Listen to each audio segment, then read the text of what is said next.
Hola, ¿cómo les va? Bienvenidos a una nueva sesión de entrevistas de la carrera de Derecho para vinculación con el medio de la Universidad SEC, donde tratamos temas interesantes para la población y que siempre son buenos para aclarar dudas, aclarar consultas o tal vez ideas o mitos, ¿no es cierto?, que puedan surgir respecto a ciertos temas. Hoy tenemos nuevamente a nuestra profesora de Derecho a la Seguridad Social, la profesora Isabel Pará Iturriaga, quien, como ya sabemos, es abogada de la Universidad de Chile, magíster en Derecho con mención en la Seguridad Social, también de la Universidad de Chile, tiene vasta experiencia en el ejercicio libre de la profesión, con pasantías en el Poder Judicial, lleva más de 38 años en la administración pública, docencia en distintas universidades, y siendo sus cargos más relevantes, en FONASA, Fondo Nacional de Salud, como asesora jurídica de la Dirección Regional Metropolitana y Sexta Región, y directora regional metropolitana y Sexta Región, y actualmente se desempeña como jefe del Departamento del Marco Regulatorio de la Fiscalía de FONASA. Su experiencia docente ha estado principalmente vinculada al derecho a la seguridad social, derecho colectivo al trabajo y derecho administrativo, siendo sus inicios en la Universidad Pedro Valdivia, continuando en la Universidad Central, la Universidad de las Américas, en USEC actualmente siempre en pregrado, también en posgrado, cursos para el grado de magíster de la Universidad de Ciencias Informáticas y la Educación y diplomados en la Universidad Andrés Bello, Facultad de Medicina, Universidad de las Américas y Universidad Finis Terre. Entonces tenemos, como verán, a un gran aporte acá en nuestra pantalla. Bienvenida, Isabel.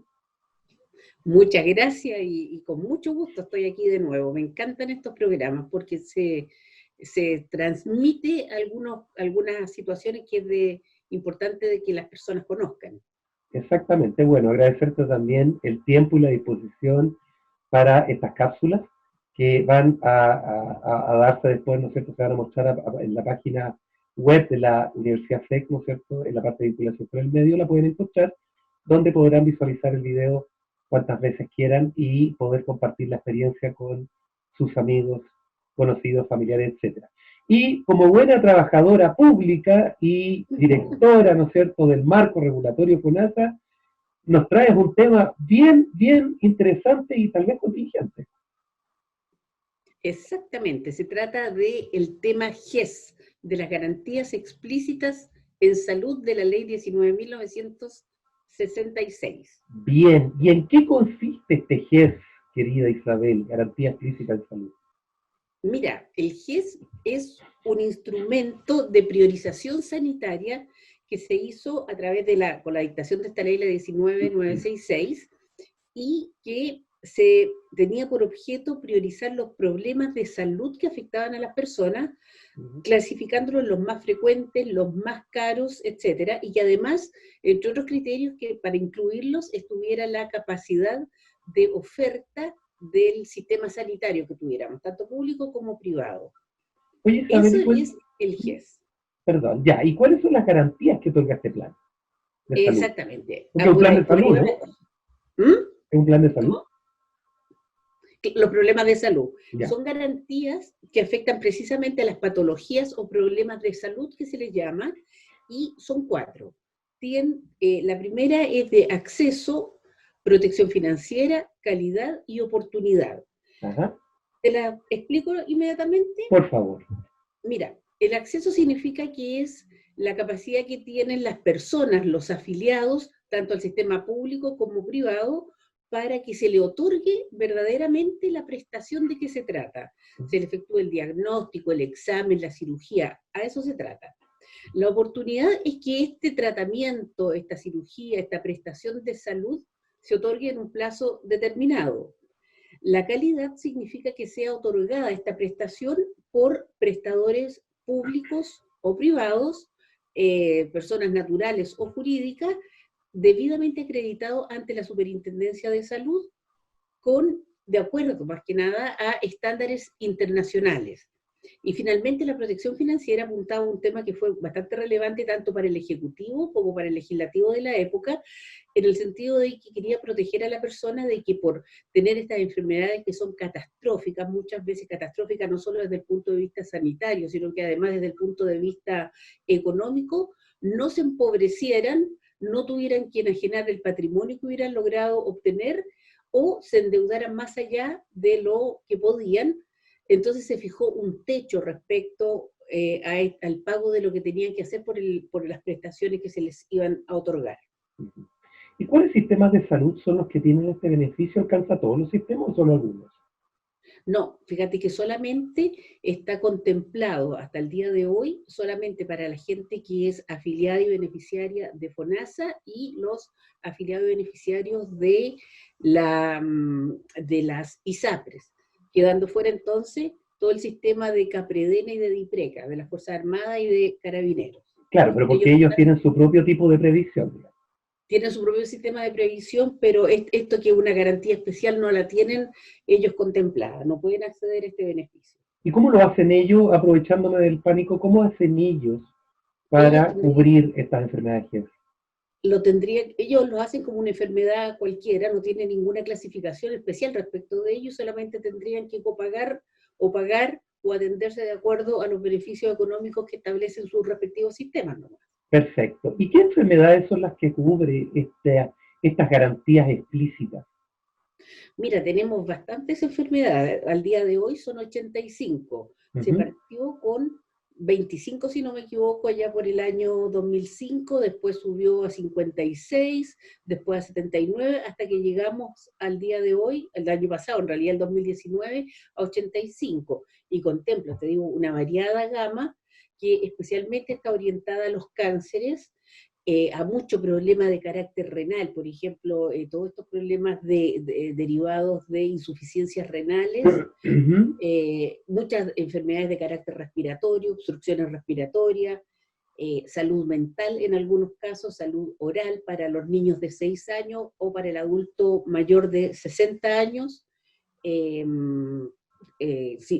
tipo, por ejemplo, la artritis reumatoidea, se incorporó ahora el Alzheimer, y así sucesivamente tenemos, como te digo, este catálogo de 85 enfermedades que se han ido incorporando. O sea, tenemos una alta variedad, digamos, de patologías que en general son patologías que afectan a todos los chilenos, en definitiva. Absolutamente. ¿Y cómo se hacen efectivas estas garantías, Jess?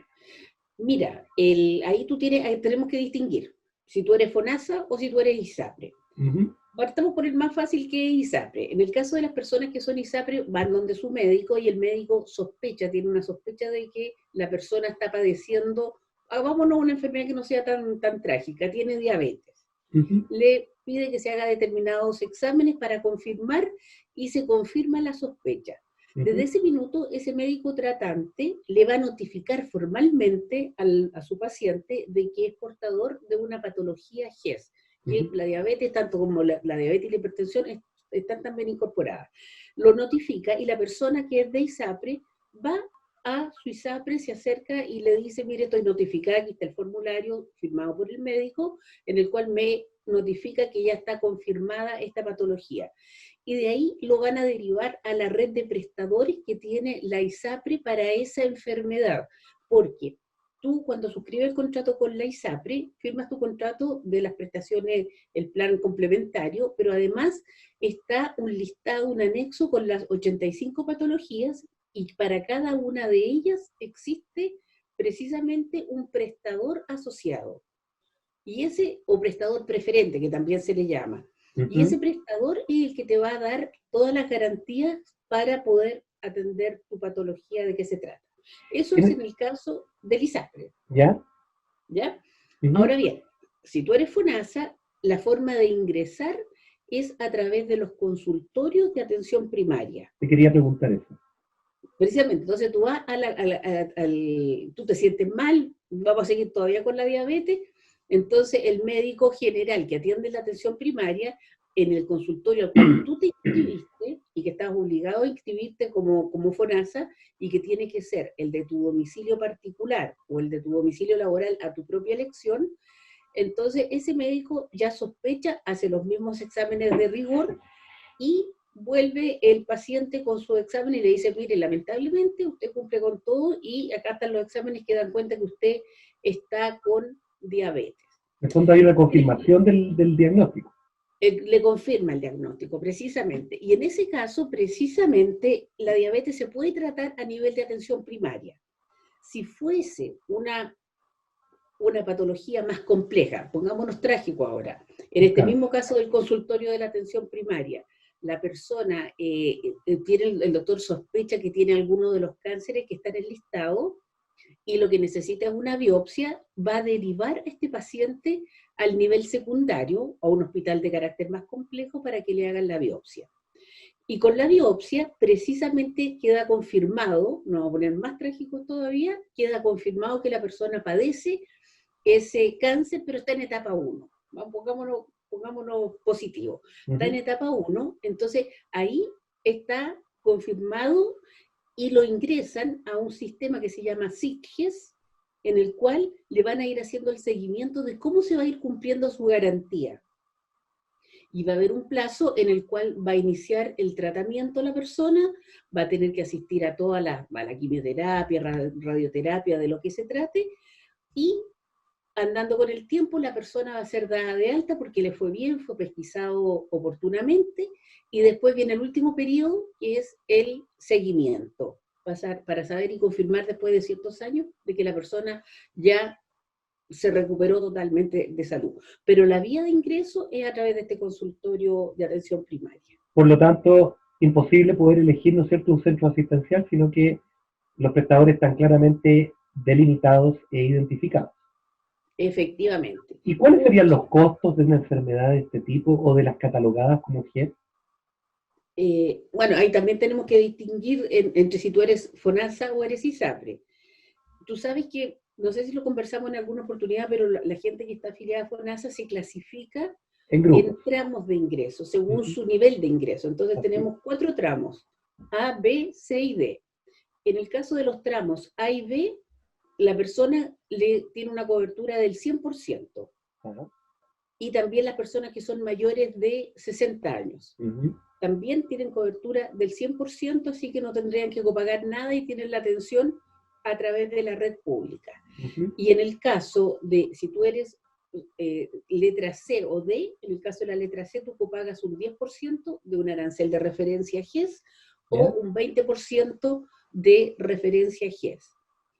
Y en el caso de que tú fueras ISAPRE, tú vas a pagar un 20% de este arancel de referencia, pero que eso está vinculado con el monto de las cotizaciones. Dice algo a la ley, algo de no mayor a 21 cotizaciones anuales, el equivalente. Te pone un techo, y en el caso de las ISAPRES creo que hasta 188 cotizaciones. O sea, normalmente el costo asociado a estas patologías, sobre todo los cánceres, Alzheimer y otras enfermedades bastante más catastróficas, superan los millones de millones, o las decenas de millones.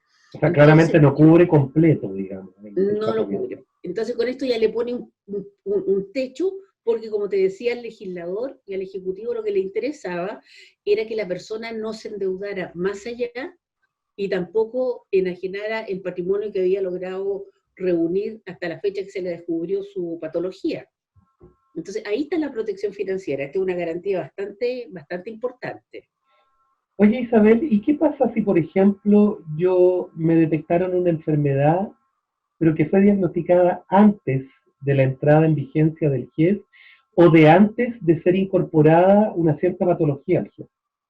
Tú te incorporas desde el minuto que tú sabes que tienes esa patología, vas a tu sistema de salud para que te hagan los exámenes, digamos, de sospecha primero, la etapa de sospecha, después vas a la etapa de la confirmación, y desde que estás diagnosticado y confirmado, tú accedes al GES.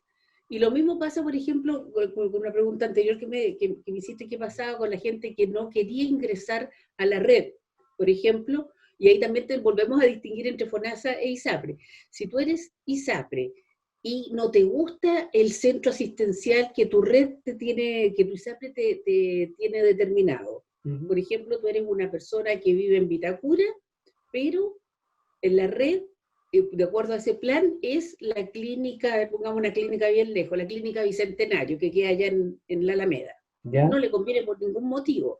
Lógico. Entonces, esa persona, y tiene un buen plan de salud, pongámoslo además que tiene un buen plan de salud, la persona tiene que hacer cálculos meramente matemáticos de ver si sigo y me atiendo esta patología con mi plan de salud que tengo contratado, me quedo en la clínica Tabancura, que me queda más cerca. Entonces, ahí la persona resuelve renunciar al GES. Lo que no obsta a que si cambian sus condiciones, ella quiera volver al GES y lo puede hacer. Y lo mismo pasa con la persona que está en FONASA.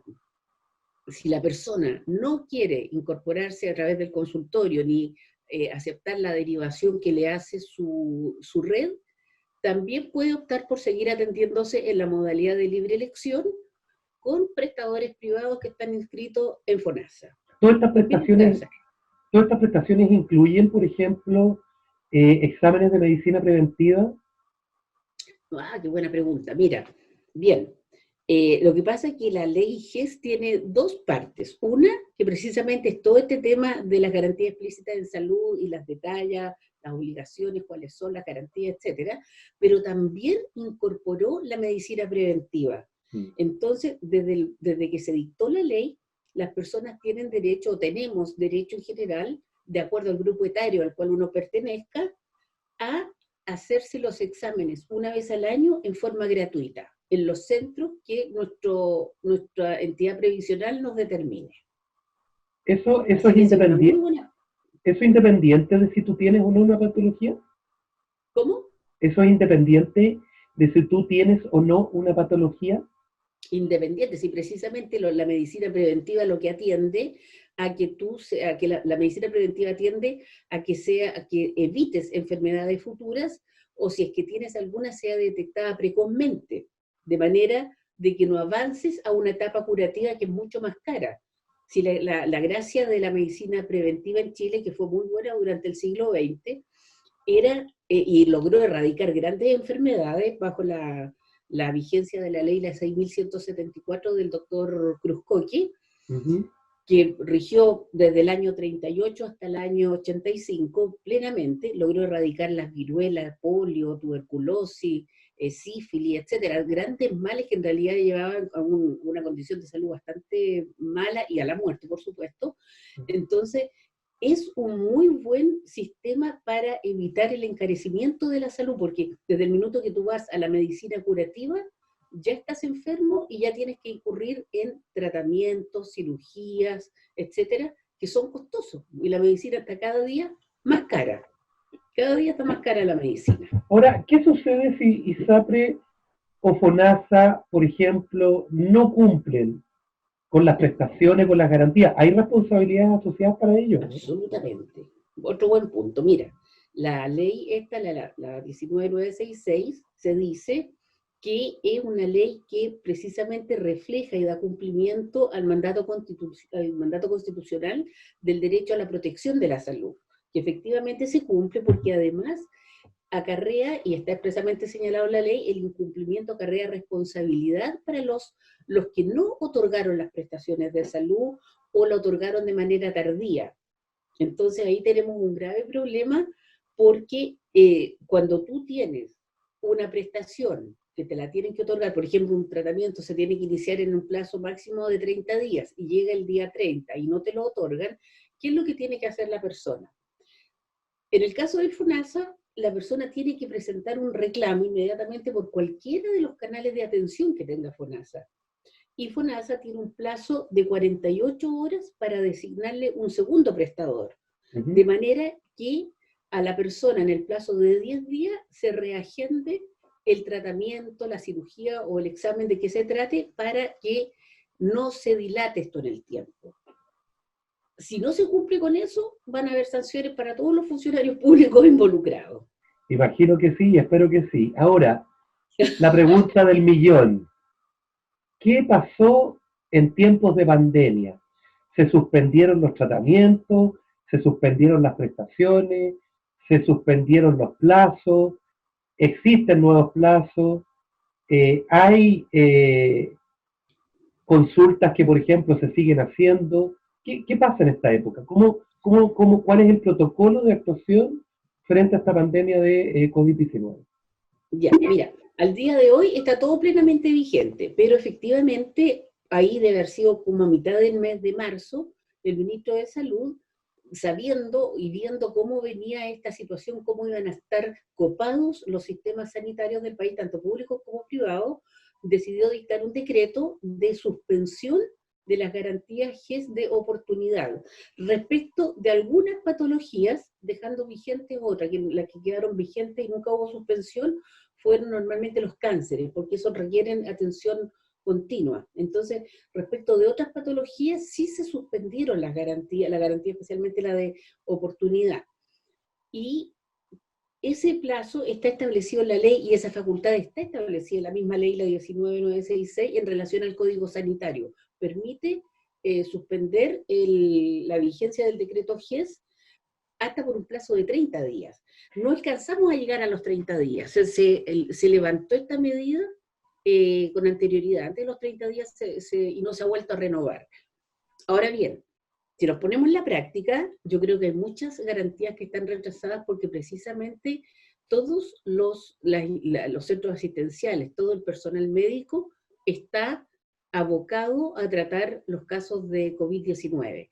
Entonces vamos a tener una gran ola de personas que van a estar reclamando y solicitando y regularizando también su situación de las patologías que ya tienen y que están garantizadas en la ley, o en el decreto que está vigente el día de hoy. Pero casos urgentes y patologías graves sí se siguen atendiendo, por ejemplo, sí, de todas maneras. Entrega de fármacos también, me imagino. También se siguieron entregando los fármacos, todo Sí, lo porque eso urgente y la entrega de fármacos todo vigente. Se están entregando a domicilios, en general, por lo menos. Depende de cada consultorio, en realidad, básicamente. Ya. Yo creo que a través de, tendrá su red de atención. Tengo entendido que los municipios están haciendo, tienen que hacerlo porque los consultorios dependen de la corporación municipal de asistencia municipal, claro, exactamente.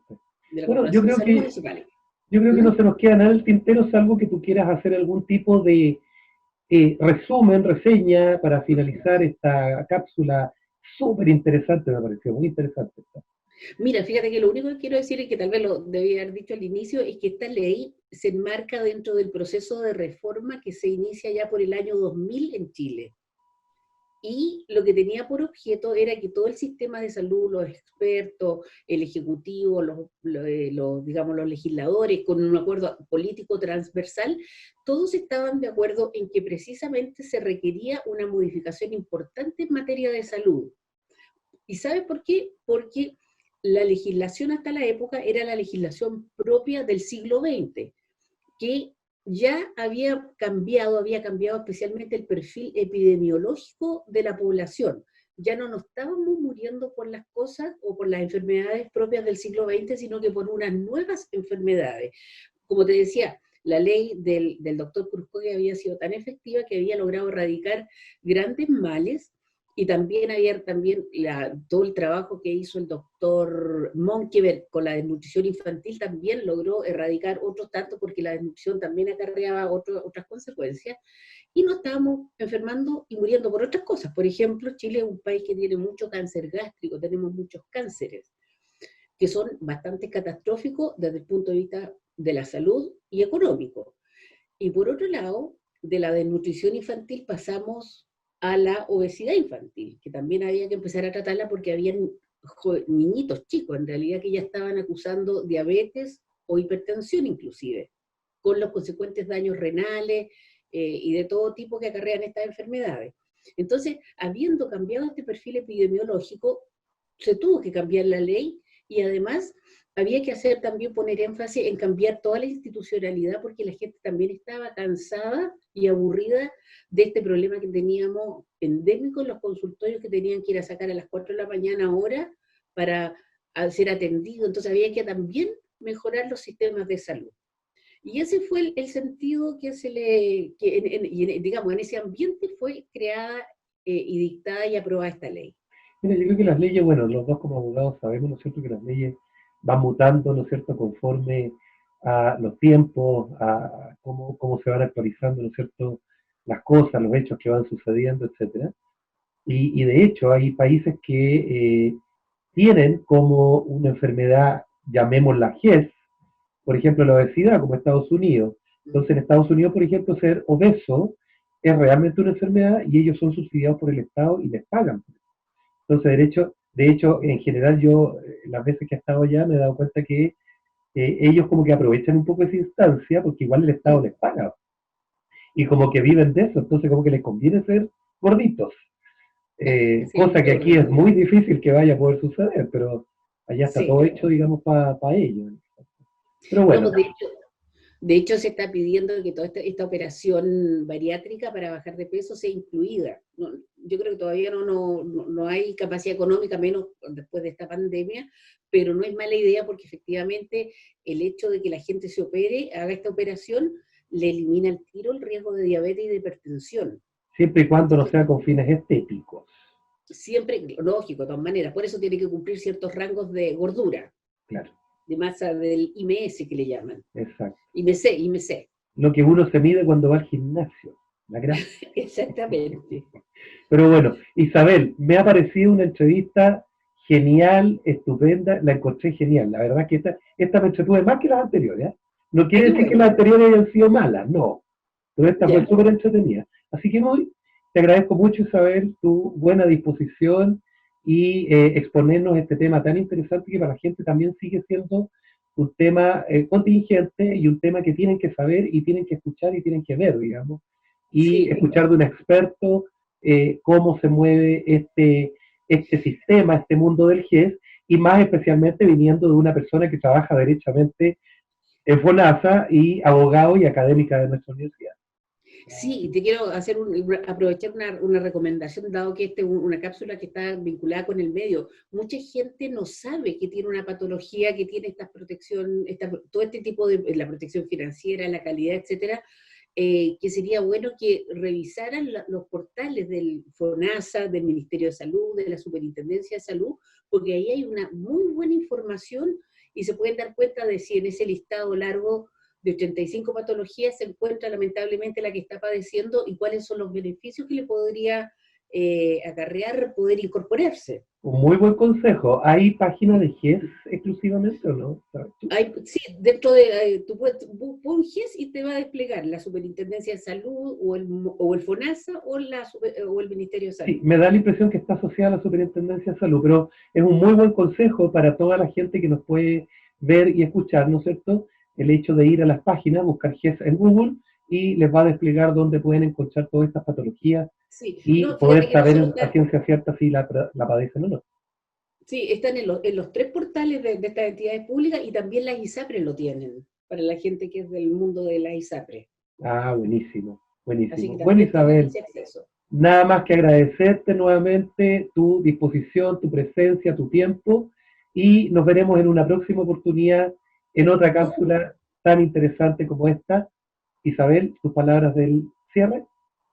bueno, yo les insisto en que por favor revisen estos portales, son temas bastante interesantes y a mí siempre me ha llamado la atención de que siempre me encuentro con gente que no tiene el conocimiento, padece la patología, pero no hace uso de los beneficios. Entonces, revisen porque van a encontrar y les puede servir de mucho. Y como te digo, para mí también ha sido un agrado participar con la universidad porque encuentro que es un muy buen trabajo que se hace con el medio que nos rodea, que es bueno transmitir nuestros conocimientos y de una Bueno, manera de lenguaje ciudadano para que las personas nos entiendan y no hablemos como abogados. es una de las características, digamos, de la educación actual, donde sí tenemos que tener vinculación con el medio y poder acceder a personas comunes y corrientes que puedan tener, ¿no es cierto?, orientación en estos términos, no solamente en el ámbito legal de un abogado y con palabras de abogado, sino que en palabras más simples para entender ciertos temas que son Exacto. siempre interesantes y contingentes. Ya pues, Isabel, un millón de gracias. ¿Vale? Gracias a ustedes, queridos amigos, y nos vemos en una próxima oportunidad en una nueva cápsula tan interesante como esta. Hasta luego. Hasta luego.